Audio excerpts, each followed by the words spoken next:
So hey, what's up guys, Box here, and welcome to a very exciting video. So today's video, we do actually have some news on F1 2018. So yesterday and then sort of overnight at E3, there was some live streams from IGN and Square Enix covering the new Formula 1 game by Codemasters, which is F1 2018 of course.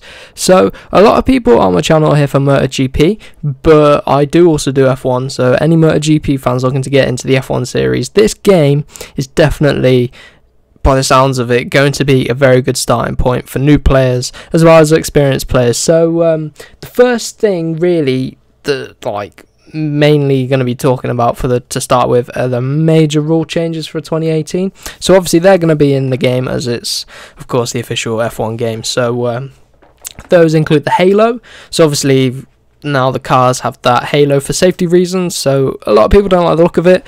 So for example, if you're going to be driving in cockpit camera, the Codemasters have actually confirmed that there is an option to get rid of the center column in the middle. So if you're not really a fan of it and you think it looks a bit obscure and it's getting in the way, but you'd love to drive cockpit camera, you can actually turn it off, the center column in cockpit camera. So that's a really cool feature, and I've actually seen obviously the gameplay from it from the stream as well without the center column, and it does look really nice actually. So out of preference, I'd probably just go for that, to be honest. So obviously, so the halo is going to be on every car like the real season. Of course, then there's the new tyres. There's two tyre compounds, the Hypersofts, which are the pink ones, and the super hards, which I don't think are really going to get used much this season, but they're there in the game if you want to use it. And then finally, the new tracks in the season. So we've got Hockenheim returning. Obviously, that swaps with the Nürburgring.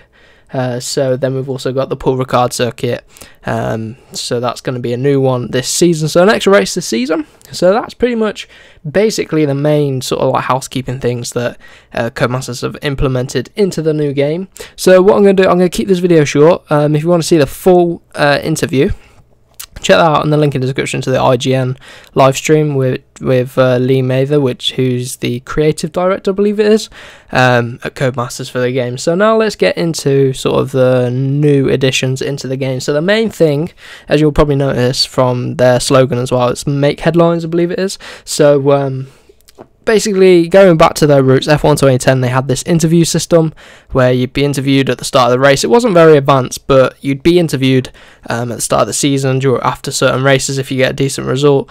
So they're basically bringing that back, but they've made it a way more advanced. So for the first time, we're getting interviews back into the F1 game franchise. So the interviews, they will actually have an impact on your progression in your career, and it's, by the sounds of it, a very complex system and lots of different systems coming into one, which I'll talk about a bit later on. So obviously got the interview system. So there's a new character that we're going to be introduced to, and he's basically going to interview us throughout our career during our F1 2018 game experience. So he's going to interview us, and the questions he asks us, there will be options of answers to choose from, so you just select them. That's the way you're going to answer it. And so basically, in the end, your answers are going to be whether you're going to be showman-like or sportsman-like. So you've got some drivers who are very sportsman-like and others who are very showman-like. And basically the teams are going to prefer to have a showman driver or a sportsman driver. So certain teams might want someone who's more composed and is a sportsman, and other teams are going to want a driver who's, say, a bit more obscure, likes to get involved with the media, cause controversy, and likes to put on a bit of a show for the fans. So whether you're going to be like that will depend on where you go to in your career. So it all depends on also the contract negotiation system, which is a new system in the game, which I'll get into in a bit. But basically your comments from the interviews could affect your chances of getting a contract with a new team. So going on to the contract negotiation, basically the player will have a value. Obviously, if you're scoring loads of points, winning races, you're going to become more valuable, and you're going to be able to negotiate with teams to get a better contract. So before, you just got offered a contract and you just accept it or not. Now apparently you're going to be able to renegotiate your contract and say, if I hit this and this, I could get so much more development out of the car, become number one driver, etc, etc. So there's obviously that new contract system, which obviously without playing the game, I've no idea really how it's going to work, but these are the comments from Codemasters. So very much looking forward to getting involved and trying to get my hands on the game so we can sort of, you know, give that a bit of a test. So very, very exciting new feature.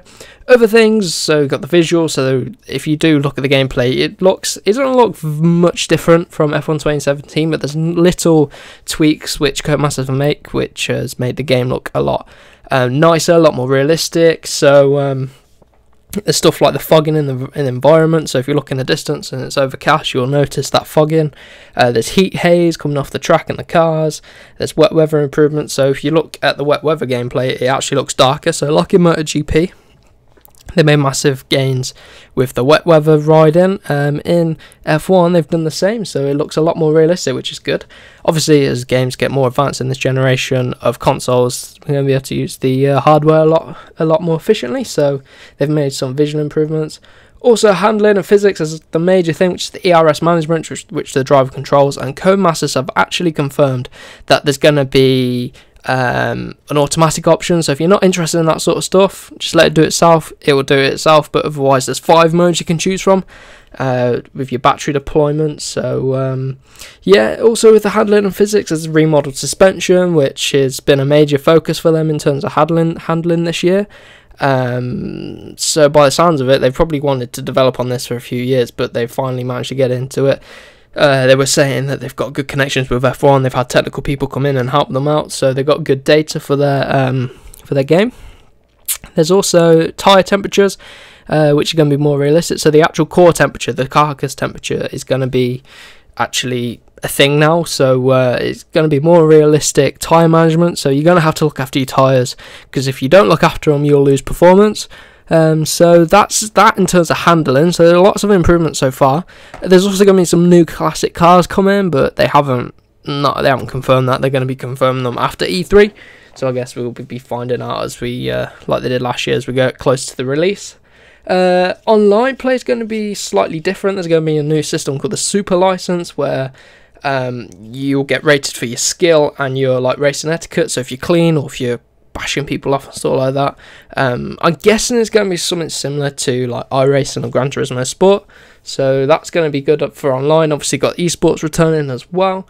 There's also going to be a new tutorial for ERS, so if you're a bit worried about ERS and how to use it, there's going to be a tutorial on how to do that.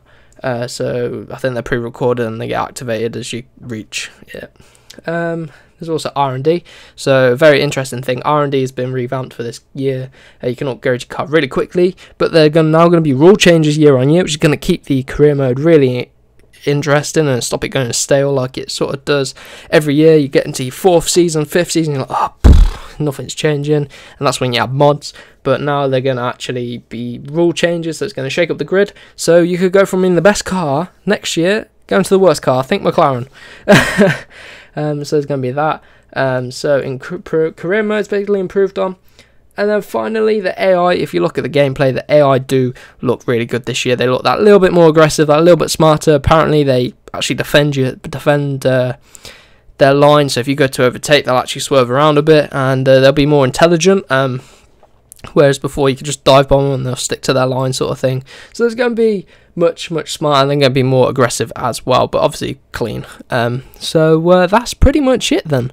That's basically a very quick overview of what I got from F1 2018 at E3. So in the background of this, there will have been some gameplay from this, so hopefully you guys did enjoy that. And if you did, make sure to give the video a like. Make sure you let me know in the comments if you want to see F1 on the channel. It's going to be coming, but let me know if you're excited for that, and I'll bring some more content in the run up to the game. Make sure you check out the full live stream on YouTube. I'll put a link in the description to the IGN stream. And that's about it really. So I'll be covering more F1 content as and when I find out. So for now, I hope you enjoy. I hope you do subscribe for more content as well, and we'll see you in the next one.